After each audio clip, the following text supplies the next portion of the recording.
Okay, let's back up before this. Ray, tell us the year you were born and where did you guys live when you were growing up?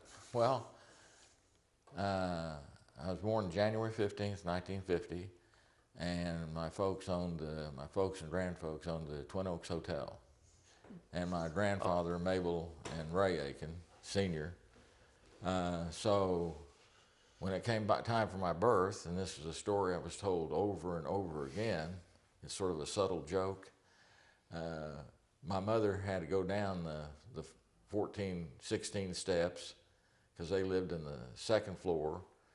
In the middle, that was the manager's apartment. And when she got to Main Street, she had to turn left, and this was at 11 o'clock at night. And she walked over to the Ann's Cleaners, and the doorway in between was the Claremore Hospital. And then she went up those 14 steps and then had me.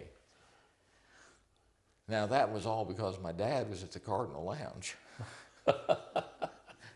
And the reason why I know so much of it in detail is I heard it repeated from my mother to my dad many, many times.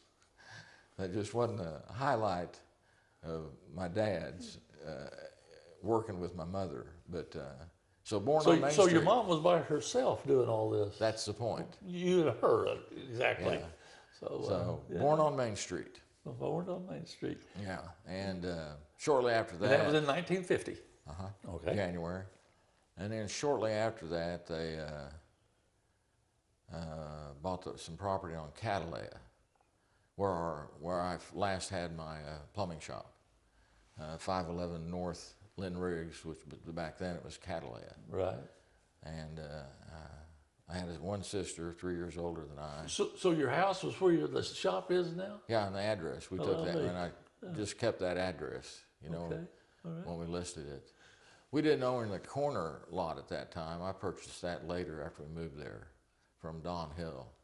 But now, we owned the corner to the where the shop is now. But where we lived is exactly where the front door to that building is. I did not know that. Yeah.